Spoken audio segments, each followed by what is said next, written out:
నమస్తే. వీధుడు సంవత్సరం లక్ష సమాజీతం. భువనగిరి పార్లమెంటు సభ్యులు బుర్ర నర్సయ్య గారు ఈరోజు 60వ దినోత్సవం బర్త్డే జరుపుకుంటున్నారు. మరి అభిమానుల మధ్య కులాసం జరుపుతున్నారు. వారిని అడిగి మరికొన్ని విషయాలు చెప్పుకుందాం. సార్, ఎలా ఉన్నారు? ఫైన్. 60 సంవత్సరం కంప్లీట్ చేసుకున్నారు. ఈ జీవితంలో కూడా పార్లమెంట్ సభ్యులుగా ఉన్నారు. ఎలా అనిపిస్తుంది? పార్లమెంటు సభ్యుడిగా ఉండటం కంటే పార్లమెంట్ సభ్యుడు అయినాక తర్వాత గౌరవ ముఖ్యమంత్రి కేసీఆర్ గారి యొక్క సహకారంతో సాధించినటువంటి అభివృద్ధి పనులను చూసుకుంటే సంతోషంగా ఉంది. అయితే పీరియడ్ కూడా దగ్గరనే ఉంది మీకు ఇప్పుడు ఎంపీగా. అది కాకుండా ఇన్ని సంవత్సరాలు చేసినటువంటి అభివృద్ధి మీకు ఎలా సంతోషాన్ని ఇస్తుంది? నేను చిన్నప్పుడు స్టూడెంట్గా క్లాసులో టాప్ ఉంటే, డాక్టర్గా స్టేట్లో టాప్ ఉంటే, ఎంపీగా కూడా టాప్ ఉండాలని నాకు ఆలోచన మొదటి నుంచి ఉండేది. అదేవిధంగా ఈరోజు 5 సంవత్సరాల పదవి కాలంలో ఎవరు ఊహించినటువంటి అసాధ్యం అనుకున్నటువంటి ఎయిమ్స్ను సాధించాను, కేంద్రీయ విద్యాలయం సాధించాను, పాస్పోర్ట్ కేంద్రం సాధించాను, 524 కిలోమీటర్ల నేషనల్ హైవే నా పార్లమెంట్లో సాధించాను, 9,87,151 ఎకరాల సాగునీరు కొరకు ప్రణాళిక గౌరవ ముఖ్యమంత్రితోని పనులు ప్రారంభించడం జరిగింది. యాదాద్రి టెంపుల్ని అద్భుతంగా దేశంలోనే కాకుండా ప్రపంచంలో ఒక అద్వితీయమైనటువంటి దివ్యక్షేత్రంగా మార్చడంలో గౌరవ ముఖ్యమంత్రి స్వహస్తాలతోని పునాది రాయి వేపించి పనులు శరవేగంగా చేపిస్తున్నాను. అనేక కుల వృత్తులకు సంబంధించినటువంటి వృత్తులకు మళ్ళీ పునర్జీవం పోయడానికి నేను దోహదపడ్డాను. ఎస్సీ, ఎస్టీ, బీసీ, ఓసీ అని తేడా లేకుండా అందరికీ అందుబాటులో ఉండగా వారి యొక్క రిజర్వేషన్ల కొరకు నేను పోరాడి సాధించడం జరిగింది. నేషనల్ కమిషన్ ఫర్ బ్యాక్వర్డ్ క్లాసెస్కు 25 సంవత్సరాలుగా పెండి ఉన్నటువంటి రాజ్యాంగ హోదా పోరాడి సాధించుకోవడం జరిగింది. ఇవన్నీ ఇలా చెప్పుకుంటూ పోతే చాలా ఇండస్ట్రియల్ పరంగా కూడా ఇండస్ట్రియల్ పార్కు మాకు ఒక కాన్స్టిట్యూన్సీలో సాధించుకుందాం చేపట్టి ఎంపీ కంటే ఎంపీ వలన చేయటం వల్ల ఈరోజు నేను హ్యాపీగా ఉన్నాను. డాక్టర్ వృత్తి నుంచి భారతదేశంలో అత్యధిక ప్రాముఖ్యమైనటువంటి ఎంపీగా ఎన్నికయ్యారు. రెండిట్లలో ఏది సంతృప్తినిస్తుంది మీకు? నిజంగా చెప్పాలంటే సంతృప్తి రెండిట్లో ఉంటుంది. ఒకటికి ఒకటి పోటీ కాదు. ఈ రెండు డిఫరెంట్ ఫీల్డ్స్. ఎందుకంటే ఎమ్మెల్యే సంతృప్తి, ఎంపీ సంతృప్తి అంటే అడగొచ్చు, కానీ ఓ డాక్టర్ వృత్తి అనేది టోటలీ భిన్నమైంది.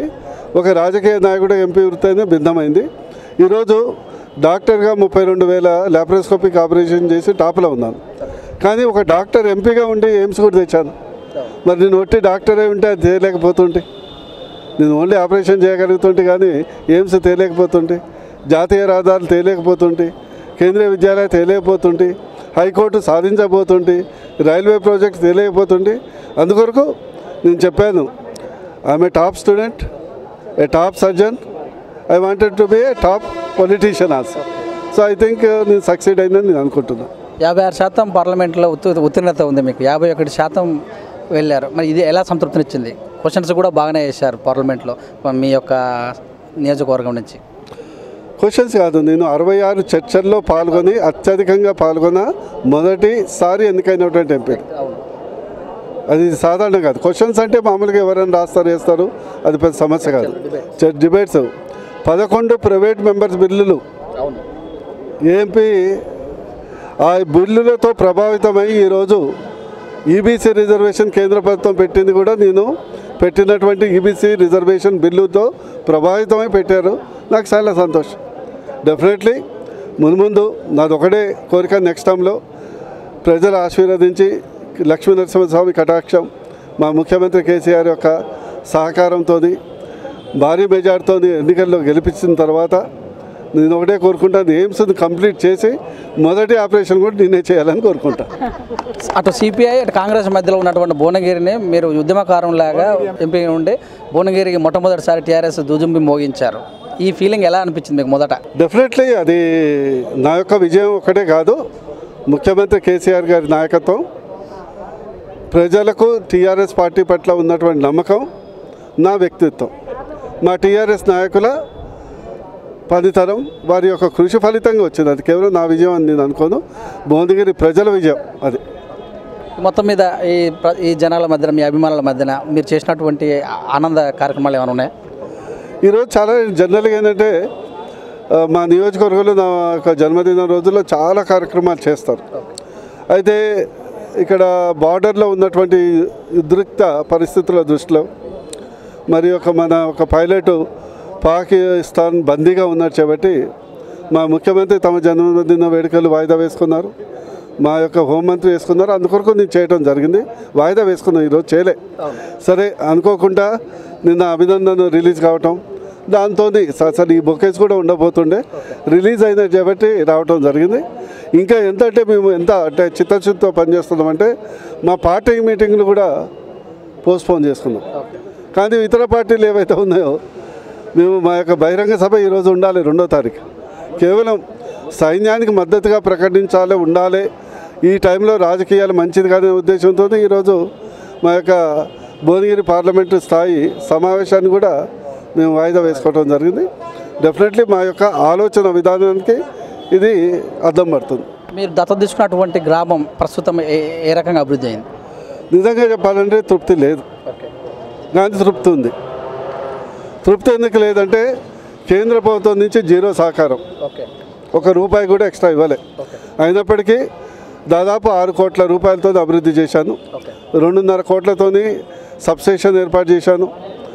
25 లక్షల రూపాయలు నా ఫండ్ ఇవ్వడం జరిగింది. సీసీ రోడ్లు కంప్లీట్ చేసుకున్నాము.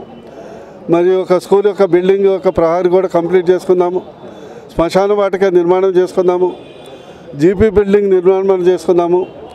మరియు రైతులకు అనేక సదుపాయం ఇచ్చాము. యాంత్రీకరణ కొరకు సదుపాయం ఇచ్చాము. ఇలా చాలా చేసుకోవడం. ఈ బర్త్డే రోజు ఏమైనా గట్టి నిర్ణయం తీసుకున్నారా? మరింత నా నియోజకవర్గం, నా రాష్ట్రం అట్టడుగు వర్గాలకు మరొకసారి పునరాంకితమై శక్తివంచన లేకుండా పనిచేసేసి గౌరవ ముఖ్యమంత్రి